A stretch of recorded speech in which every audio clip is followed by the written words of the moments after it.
Hello students, कैसे हो।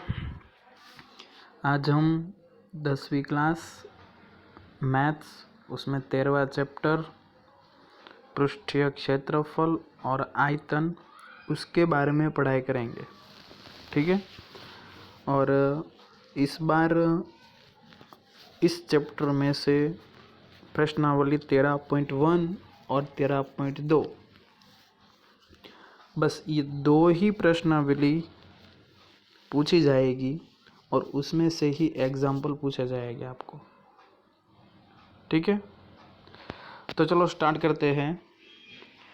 सबसे पहले चैप्टर का नाम कुछ ऐसा दिया है कि भाई पृष्ठीय क्षेत्रफल और आयतन दो विभाग है इसमें, क्षेत्रफल और आयतन।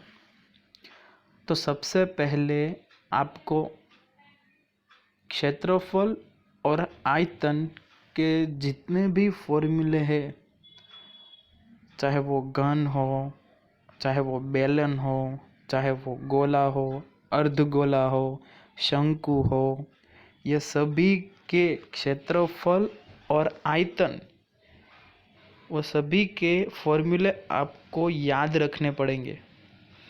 क्योंकि अगर आपको फॉर्मूला ही याद नहीं होगा तो आप एग्जाम्पल गिन पाओगे नहीं। ठीक है।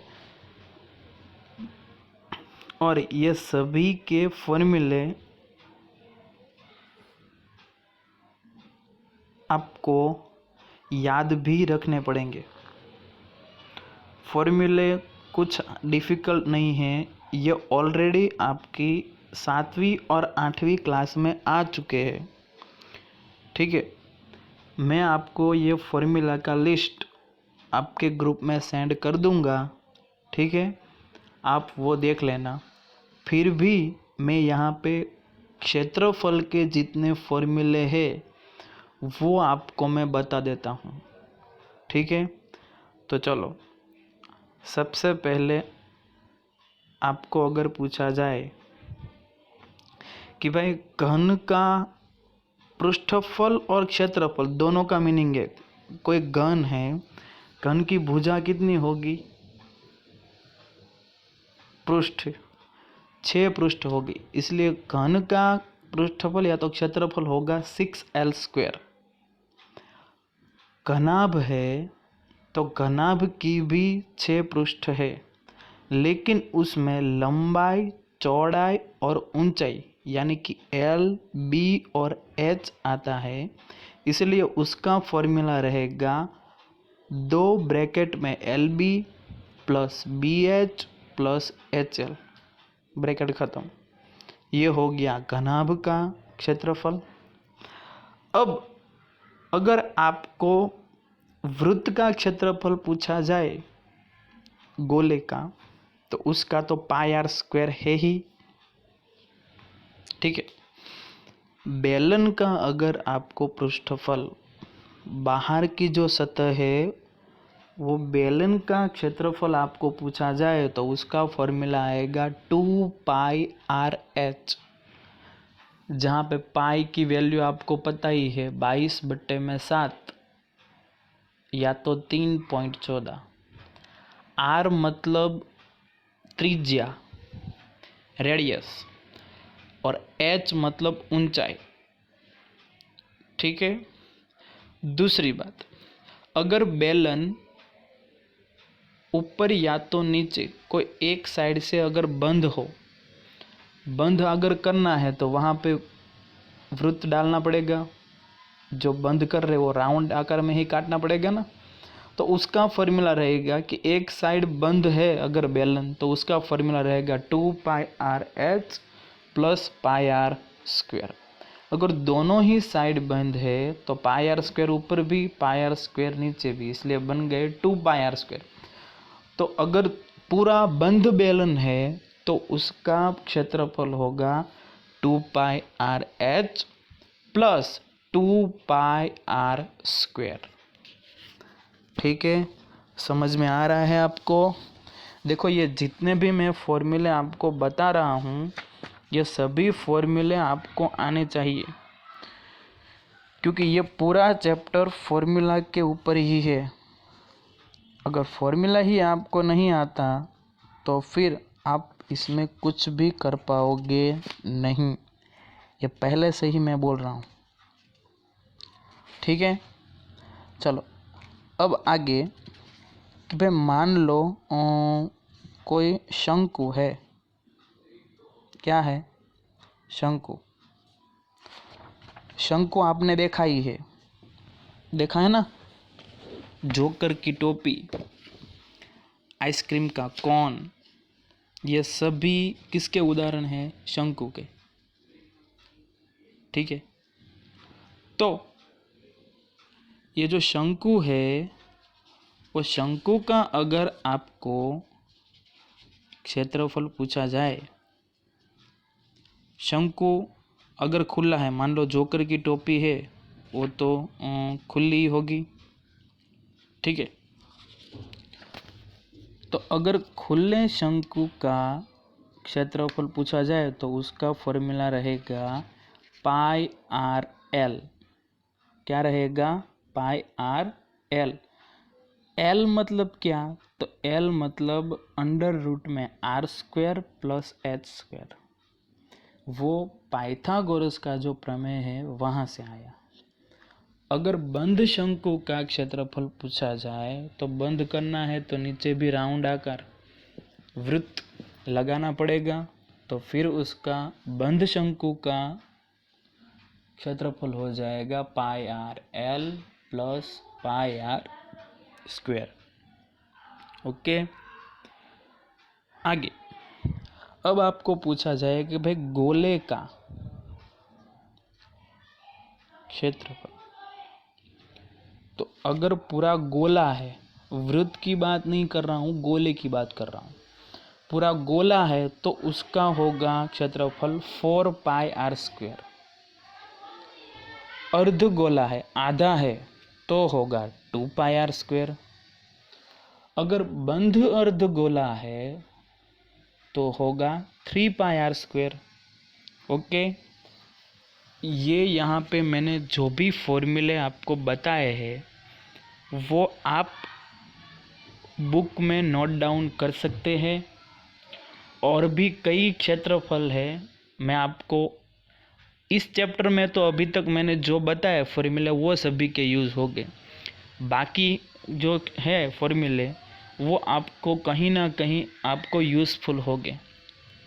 जैसे कि त्रिभुज का क्षेत्रफल 1/2 आधार गुणा लंब। ओके, फिर समबाहु त्रिभुज का क्षेत्रफल तो √3/4 गुणा भुजा का वर्ग। ठीक है, तो ये सभी फॉर्मूले क्षेत्रफल के बताए मैंने, और ये सभी फॉर्मूले आईएमपी है, और हम ये फॉर्मूला के आधार पर ही इस चैप्टर के जितने भी एग्जाम्पल है वो करने वाले हैं। इसीलिए वीडियो स्टार्ट करने से पहले मैंने आपको सभी के फॉर्मूले बता दिए हैं। आप पास में बुक रखकर पहले सभी फॉर्मूले नोट डाउन कर लीजिए, और ये फॉर्मूले आपको याद रखने पड़ेंगे, क्योंकि ये पूरा क्वेश्चन पढ़ने पर आपको डिसाइड करना है कि इसमें मैं कौन सा फॉर्मूला यूज़ करूँगा और उसके लिए मुझे क्या क्या ज़रूरत पड़ सकती है। ठीक है, आयतन है तो आयतन के बारे में ये जो क्षेत्रफल के फॉर्मूले ख़त्म हो जाएंगे, बाद में आयतन के भी फॉर्मूले हैं वो हम बाद में कहेंगे। लेकिन यहाँ पे पहला क्वेश्चन है उसमें आयतन के बारे में पूछा है, तो घन का आयतन मैं बता दूँ, उसका आयतन होगा a की 3 घात, जहाँ पे a है वो जो पृष्ठ है उसकी भुजा है उसका मान है। ठीक है, क्योंकि घन में लंबाई चौड़ाई या तो ऊंचाई कोई भी ले लो, आंसर कितना आएगा? 4 ही आएगा। ठीक है, चलो तो अब हम प्रश्नावली 13.1 स्टार्ट करते हैं। वो स्टार्ट करने से पहले आपको ब्रैकेट में कुछ दिया है, देखो, जब तक अन्यथा न कहा जाए पाई इज इक्वल टू 22/7। इसका मतलब ये है कि अगर क्वेश्चन में आपको पाई की वैल्यू 3.14 लेने का ना बोला हो, कुछ दिया ही ना हो, तब आपको पाई की वैल्यू 22/7 ही लेनी है। ठीक है, चलो अब स्टार्ट करते हैं। पहला क्वेश्चन, दो घनों जिनमें से प्रत्येक का आयतन 64 सेंटीमीटर की 3 घात है के संलग्न फलकों को मिलाकर एक ठोस बनाया जाता है, तो इससे प्राप्त घनाभ का पृष्ठीय क्षेत्रफल ज्ञात कीजिए। देखो, सबसे पहले आपको क्वेश्चन समझना पड़ेगा कि भाई घन है, उसका आयतन दिया गया है। अब क्या करना है कि भाई उसके ऊपर नीचे आजू बाजू में सब में आयतन बिठाना है। तो आयतन आप बिठोगे तो फिर वो बन जाएगा घनाभ। तो वो जो घनाभ बन रहा है तो उसका पृष्ठीय क्षेत्रफल ज्ञात करना है। तो सबसे पहले हमें कितनी लंबाई है, कितनी चौड़ाई है, वो तो ज्ञात करना पड़ेगा ना। हमें आयतन दिया है तो घन का आयतन का फॉर्मूला हमें पता है, a की 3 घात। तो a की 3 घात इज इक्वल टू कितना है, 64। और 64 किसका घन है, 4 का। तो a मिल गया हमें कितना, 4। हमारी चौड़ाई 4 होगी और ऊंचाई 4 होगी। लंबाई देखो, बाजू में एक और घनाभ दिया है, तो लंबाई आप काउंटिंग करोगे तो कितनी होगी, 4 + 4 कितनी होगी, 8। ये पूरा बन गया घनाभ।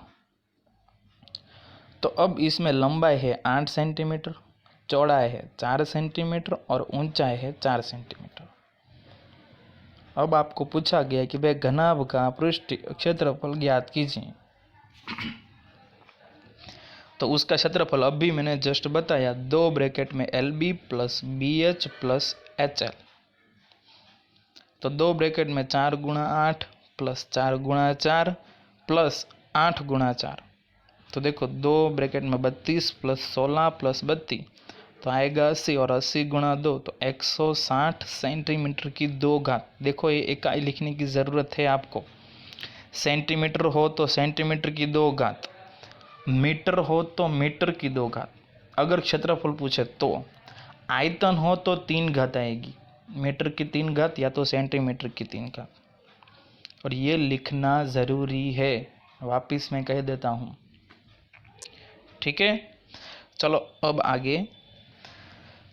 कोई बर्तन एक खोखले अर्धगोलों के आकार का है, जिसके ऊपर एक खोखला बेलन अध्यारोपित है। आप फिगर में देख सकते हो, अर्धगोला है, उसके ऊपर बेलन है, वो भी खोखला है। अर्धगोले का व्यास यानी कि d डायामीटर दिया है 14 सेंटीमीटर। तो हम उसमें से त्रिज्या r लिखेंगे कितना, 7, क्योंकि आधा होगा व्यास का तो त्रिज्या मिलेगी। और बर्तन की कुल ऊंचाई है 13 सेंटीमीटर। देखो कुल ऊंचाई यानी कि बेलन और अर्धगोले को मिलाकर ऊंचाई है 13 सेंटीमीटर। तो इस बर्तन का आंतरिक पृष्ठीय क्षेत्रफल ज्ञात कीजिए। अब 2 आकार है, एक तो बेलन है और एक तो है अर्धगोला। तो बेलन का क्षेत्रफल है 2πRh। यहाँ पे मिस्टेक की गई है, उन लोगों ने की है, 2RH लिखा है, लेकिन फॉर्मूला है 2πRh। देखो नीचे भी वैल्यू पाई की डाली है। तो H मतलब H किसकी है, बेलन की ऊंचाई। तो बेलन की ऊंचाई काउंटिंग करने के लिए टोटल ऊंचाई दी गई है 7, लेकिन उसमें से आप रेडियस जो त्रिज्या 7 सेंटीमीटर माइनस करोगे तो 13 में से 7 जाएगा तो कितना बचेगा, 6। फिर आप वैल्यू डालो तो आपका आंसर आ रहा है 572 सेंटीमीटर का स्क्वायर। ठीक है, इसमें कोई हार्ड नहीं, ना कोई डिफ़िकल्ट एग्जाम्पल है। ठीक है, आपको सिर्फ फॉर्मूला याद रखना है और क्वेश्चन क्या पूछा गया है आपको, ये चीज़ आपको याद रखनी है। क्योंकि क्वेश्चन पढ़ोगे, उसे समझोगे, फिर बाद में आप डिसाइड करोगे कि भाई मुझे कौन सा फॉर्मूला इसमें डालना है। ठीक है, चलो आगे तीसरा, एक खिलौना त्रिज्या 3.5 सेंटीमीटर। देखो सबसे पहले जो भी आपको दिया गया है वो लिख दो। तो देखो अर्धगोले की त्रिज्या 3.5 सेंटीमीटर, एक शंकु के आकार के जो उसी त्रिज्या वाले एक अर्धगोले पर अध्यारोपित है। आप फिगर में देखो, शंकु त्रिज्या वही है, ऐसा अर्धगोला है उसके ऊपर रखा गया है। तो शंकु और अर्धगोला दोनों की त्रिज्या तो सेम हो गई, कितनी है 3.5। इस खिलौने की संपूर्ण ऊंचाई, देखो कुल ऊंचाई अर्धगोला और शंकु दोनों मिला के कितना है 15.5। तो हमें शंकु की ऊंचाई उसकी ज़रूरत पड़ेगी, क्यों? क्योंकि उसका फॉर्मूला है पाई आर एल। क्या है? पाई आर एल। लेकिन एल कब मिलेगा? जब हमारे पास त्रिज्या और ऊंचाई होगी तब। इसलिए देखो शंकु की ऊंचाई 15.5 में से 3.5 गए तो कितने आए 12। ये मिल गई ऊंचाई। शंकु के क्षेत्रफल में हमें एल की ज़रूरत पड़ेगी और एल हमें √r² प्लस h² वहाँ पे मिलेगा। तो आप उसमें वैल्यू डालोगे तो r की 7/2 प्लस h = 12 का वर्ग। तो फिर इसका आप काउंटिंग करके तो कितना आएगा 25/2, यानी कि √625/4 आएगा। वर्गमूल निकालने के बाद 25/2 आया होगा। तो अब मिल गया L। तो अब हम करते हैं कि भाई संपूर्ण पृष्ठीय क्षेत्रफल। तो अर्धगोले का वक्र क्षेत्रफल और शंकु का। अर्धगोले का है 2πr²। देखो यहाँ पे पूरे ब्रैकेट में दिया है 2, लेकिन ये गलत है। 2πr² प्लस πrl, ये दोनों में से कॉमन उसने ले लिया पाई। क्या लिया? पाई। फिर उसकी वैल्यू डाली कि 2 7/2 7/2 प्लस 7/2 गुणा 25/2। तो फिर लास्ट में इसका आंसर कितना आ रहा है 429/2, यानी कि 214.5 सेंटीमीटर स्क्वायर। ओके चलो अब हम क्वेश्चन नंबर 4 देखते हैं क्या है। अच्छे से समझना। भुजा 7 सेंटीमीटर वाले एक घनाकार ब्लॉक, आपको फिगर में दिख रहा है, एक 7 सेंटीमीटर वाला एक ब्लॉक है, उसके ऊपर एक अर्धगोला रखा है। वो अर्धगोले का अधिकतम व्यास क्या हो सकता है और इस प्रकार बने ठोस का पृष्ठीय क्षेत्रफल।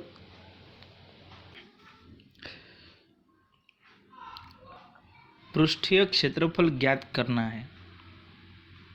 चलो तो अर्धगोले का अधिकतम व्यास कितना होगा 7 सेंटीमीटर, यानी कि घन की भुजा जितनी है वो ही अर्धगोले का अधिकतम व्यास होगा।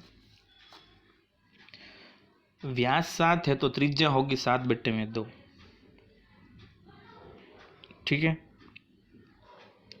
अब ये ठोस बना है उसका टोटल क्षेत्रफल।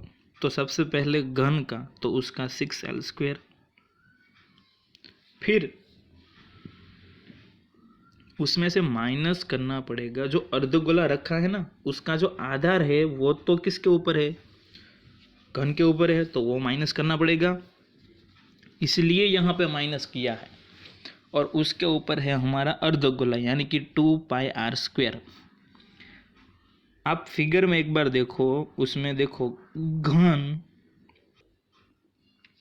घन है, उसके ऊपर अर्धगोला रखा है। तो अर्धगोला है, उसका जो आधार है वो तो नीचे ढक गया है, तो वो तो माइनस करना ही पड़ेगा। फिर भुजा यानी कि 7, पाई की वैल्यू 22/2, आर की वैल्यू 7/2, उस हिसाब से आप वैल्यू डालोगे और फिर उसका सॉल्यूशन करोगे तो आपको लास्ट में आंसर मिलेगा 322.5 सेंटीमीटर स्क्वायर। ओके, ये पूरे भी जितने भी एग्जाम्पल है वो सभी एग्जाम्पल में आपको फिगर खींचनी ज़रूरी है, कि अगर आप फिगर खींचोगे तो आपको ज़्यादा समझ में आएगा। ठीक है, इसलिए थोड़ा क्वेश्चन पढ़ो, कोई फिगर बन रही है तो बनाओ, वापस पढ़ो, वापस फिगर बनाओ। ठीक है, फिर कौन सा फॉर्मूला यूज़ करना है वो सोचो, और उसके लिए क्या सब चीज़ें, यानी कि त्रिज्या अगर है तो त्रिज्या, ऊंचाई है तो ऊंचाई, उसकी तिर्यक ऊंचाई यानी कि एल अगर ज़रूरी है तो एल भी निकालना पड़ेगा। तो ये सभी चीज़ अगर आपके पास है तो ही आप फॉर्मूला डाल सकते हो और उसके अंदर वैल्यू रख सकते हो। अगर इनमें से एक की भी वैल्यू आपके पास नहीं है या तो क्वेश्चन में नहीं दी गई है तो सबसे पहले वो आप ढूंढो, फिर फॉर्मूला अप्लाई करना है।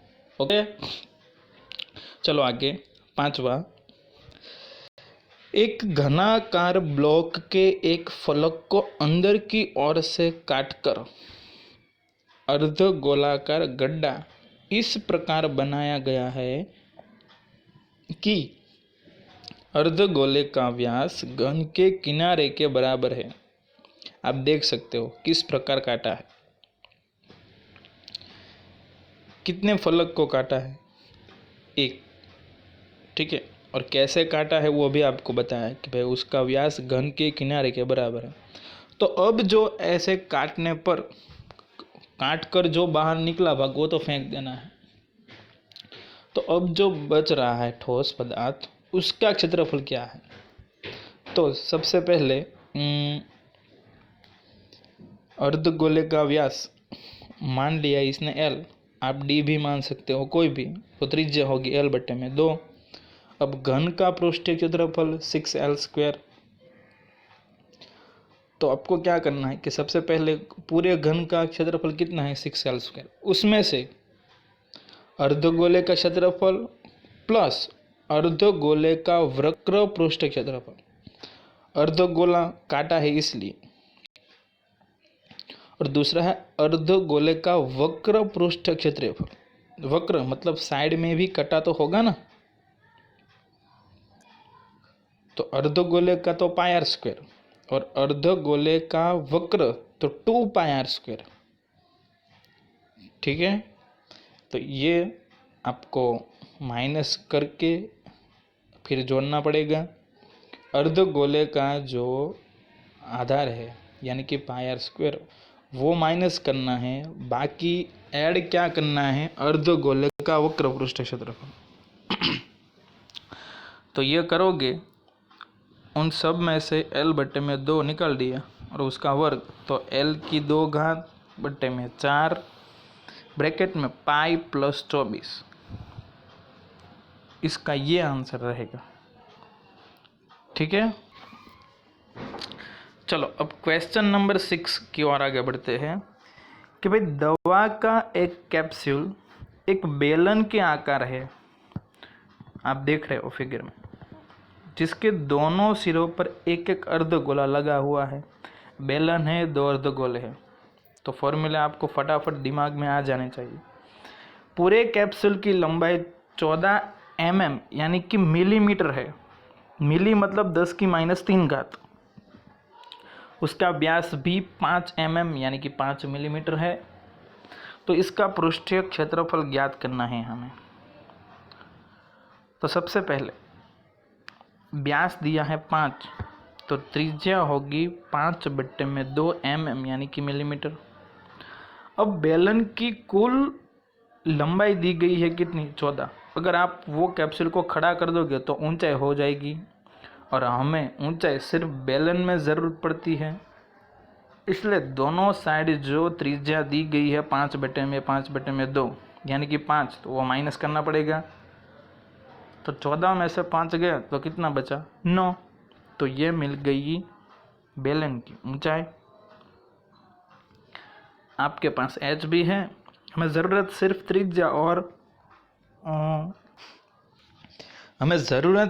त्रिज्या और ऊंचाई की है, तो वो दोनों तो हमारे पास है ही। तो अब हम फॉर्मूला डालते हैं कि भाई कुल पृष्ठीय क्षेत्रफल, तो बेलन का वक्र पृष्ठ क्षेत्रफल प्लस दोनों अर्धगोलों का पृष्ठीय क्षेत्रफल। बेलन का 2πrh, दोनों अर्धगोल यानी कि 2πr²।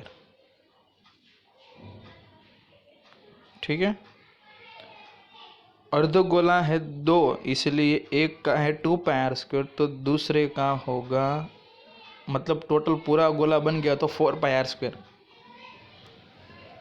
ठीक है, आधे का 2πr², तो आधा और आधा जोड़ोगे तो 4πr² है। फिर आप क्या करोगे, दोनों में से कॉमन निकालोगे। ऊपर थोड़ी मिस्टेक दी गई है इन लोगों ने, तो उसमें से कॉमन निकलेगा 2πr, तो ब्रैकेट में रहेगा h + 2r। ठीक है, फिर पाई की वैल्यू 22/7, r दिया है 5/2, h दिया है 9। तो ये सब भी वैल्यू डाल के आप काउंटिंग करोगे तो आपका आंसर कितना आएगा, 220 मिलीमीटर की दोगा। यहाँ पे मिलीमीटर इसलिए क्योंकि ये पूरे क्वेश्चन में जो भी हमें त्रिज्या या तो व्यास या तो लंबाई दी गई है वो मिलीमीटर में है, एमएम में है, इसलिए इसका आंसर भी एमएम में ही आएगा। ये चीज़ आपको खास ध्यान में रखनी है। अगर सेंटीमीटर तो सेंटीमीटर में आंसर आ जाएगा, मीटर तो मीटर में, और मिलीमीटर में है तो मिलीमीटर में ही आएगा। ठीक है तो आज हम ये प्रश्नावली 13.1 के 6 एग्जाम्पल तक ही रखते हैं। ये 6 के 6 एग्जाम्पल आईएमपी है और ये पूरा चैप्टर भी आईएमपी है, और बोर्ड की एग्ज़ाम में इसमें से कोई एक 3 मार्क्स का तो कंपलसरी पूछा ही जाता है। इसलिए आप ये चैप्टर तभी कर पाओगे जब आपको सभी फॉर्मूले याद होंगे और आप अच्छे से क्वेश्चन पढ़ना सीख जाओगे और समझना भी सीख जाओगे, तब भी आप ये एग्जाम्पल सॉल्व कर पाओगे। और मैंने कहा था कि मैथ्स में है प्रैक्टिस करना ज़रूरी है। अगर प्रैक्टिस करोगे ही नहीं तो आप कोई भी एग्जाम्पल का आंसर ला पाओगे नहीं। इसलिए यहाँ पे 6 एग्जाम्पल मैंने करवाए हैं, आप वो बुक में नोट डाउन करो। सबसे पहले फॉर्मूले याद करो, फॉर्मूला याद हो जाने के बाद ही आप ये एग्जाम्पल प्रैक्टिस करने हैं। ठीक है, ओके, थैंक यू।